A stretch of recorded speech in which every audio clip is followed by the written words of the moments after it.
ada satu syarat yang membuatnya bimbang. Hadiah itu hanya bisa diklaim oleh pasangan yang sudah menikah. Mary yang masih lajang mulai memutar otak untuk mencari solusi. Di tengah kebingungannya, ia teringat pada seseorang yang bernama Kim Woo-ju, pria yang memiliki nama yang sama dengan mantan kekasihnya. Dari ide nekat yang muncul begitu saja, Mary berniat untuk meminta bantuan. Saat akhirnya mereka bertemu, Mary langsung mengutarakan permintaannya tanpa basa-basi. Ia memohon kepada Kim Woo-ju untuk berpura-pura menjadi suaminya. Mendengar hal itu, Woo-ju sontak terkejut dan merasa bingung. Baginya permintaan itu terdengar aneh dan terlalu tiba-tiba. Ia pun berniat segera pergi dari sana. Namun Mary berusaha menahannya. Dengan nada cemas, ia mencoba menjelaskan situasinya, bahwa ia sedang menghadapi masalah besar terkait hadiah rumah impian yang baru saja dimenangkannya. Meski begitu, Mary tidak bisa menceritakan seluruh rencana yang sebenarnya. Ia hanya memohon agar Woo-ju mau menolongnya, setidaknya untuk sementara waktu. Sayangnya, penjelasan Mary justru membuat Woo-ju semakin curiga. Ia mulai berpikir bahwa Mary mungkin memiliki niat jahat dan hanya ingin menjebaknya demi keuntungan pribadi. Dalam pikirannya, semua itu hanyalah akal-akalan untuk memeras dirinya. Akhirnya tanpa dimulai. Dalam keheningan itu, Mary mulai pasrah pada jalan hidupnya, mencoba menerima kenyataan bahwa mungkin kali ini keberuntungan tidak berpihak padanya. Di sisi lain, di kantor ternyata nenek Kim Woo-ju berencana memberikan jabatan sebagai anggota tim pemasaran kepada Kim Woo-ju. Namun keputusan itu menimbulkan penolakan dari ibu Eung-soo karena posisi yang akan diberikan kepada Woo-ju merupakan jabatan yang Kim Woo-ju memutuskan untuk menggantikan Eung-soo karena kinerjanya yang dinilai buruk. Selama menjabat sebagai tim pemasaran, Eung-soo turun drastis. Demi menyelamatkan reputasi dan performa perusahaan, nenek Kim Woo-ju pun mempercayakan posisi tersebut kepada Woo-ju, yang dianggap lebih bertanggung jawab dan berpotensi membawa perubahan positif. Ibu Eung-soo akhirnya menemui anaknya di ruang kerjanya. Dengan wajah kesal, ia meluapkan amarahnya karena posisinya di perusahaan telah digantikan oleh Kim Woo-ju. Meskipun marah dan merasa dipermalukan, Eung-soo sudah menyiapkan rencana lain untuk melawan Woo-ju dan merebut kembali jabatan yang hilang.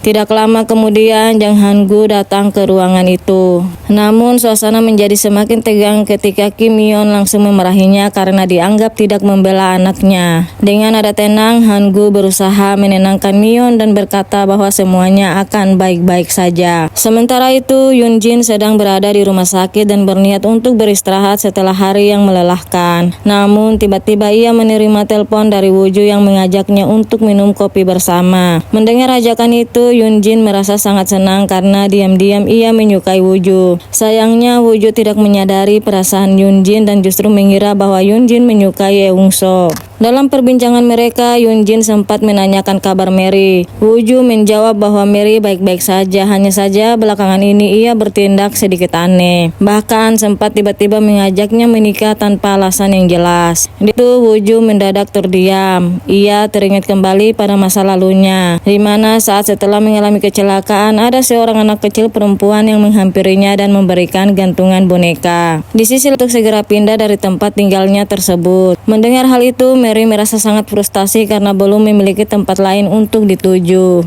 Keesokan paginya, Kim Woo-ju mulai bekerja di kantor milik neneknya. Ia bertemu dengan pamannya dan diperkenalkan kepada seluruh rekan kerjanya. Kehadiran Kim Woo-ju disambut dengan hangat, terlebih karena ia dipercaya langsung menjabat sebagai kepala tim. Namun di balik sikap ramah pamannya tersimpan niat tersembunyi. Saat berada di dalam lift bersama anaknya, sang paman memperlihatkan sisi aslinya dan mulai merencanakan sesuatu untuk menjatuhkan Kim Woo-ju dari posisinya. Beberapa waktu kemudian, dalam rapat besar perusahaan, sang nenek memuji desain kemasan roti baru yang akan segera diluncurkan. Namun suasana mendadak berubah ketika Eung-soo mengungkapkan bahwa desain tersebut memiliki masalah hak cipta. Ia menjelaskan bahwa hak cipta kemasan itu bersifat sekali pakai, sehingga apabila produk tetap dilanjutkan, mereka harus memperpanjang lisensi penggunaannya. Mendengar hal itu, Kim Woo-ju mengambil inisiatif akan menghubungi perusahaan desain guna guna memperpanjang hak cipta dan menyelesaikan masalah tersebut. Pihak staf pemasaran pun segera menghubungi perusahaan Mary Desain. Namun mereka dibuat terkejut karena pihak Mary meminta bayaran sebesar 50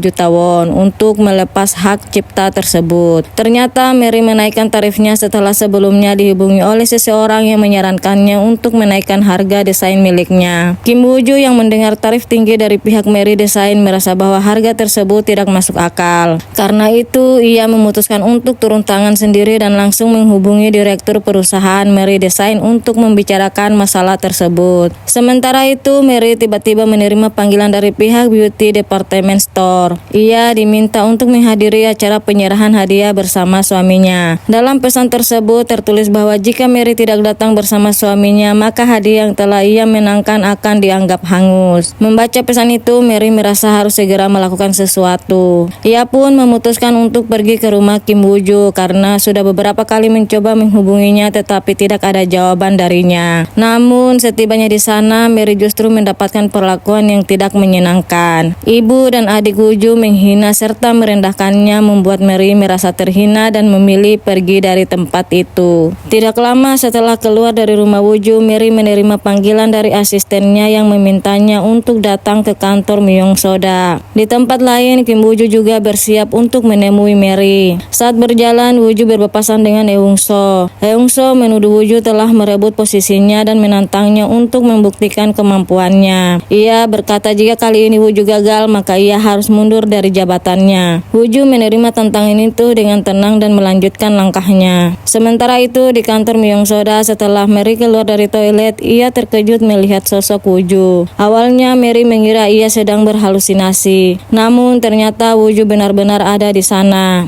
Dan lebih mengejutkan lagi, Woo-ju adalah kepala tim pemasaran yang akan menjadi rekan negosiasinya hari ini. Pertemuan mereka berlangsung penuh ketegangan. Mary berusaha bersikap profesional dan akhirnya menyetujui seluruh penawaran kerjasama yang diajukan oleh Woo-ju. Namun Mary mengajukan satu syarat. Saat mereka berdua saja di ruangan itu, Mary dengan serius meminta Woo-ju untuk kembali berpura-pura menjadi suaminya. Mary tahu bahwa produk Myung-soda sudah dicetak dalam jumlah besar. Jika kesempatan ini gagal, hal itu bisa merugikan banyak pihak. Awalnya Woo-ju menolak mentah-mentah syarat konyol tersebut. Namun setelah mengingat taruhan yang ia buat dengan Eung-so dan pesan neneknya untuk berhasil memperpanjang kontrak desain itu, akhirnya ia menghela napas panjang dan menyetujui permintaan Mary.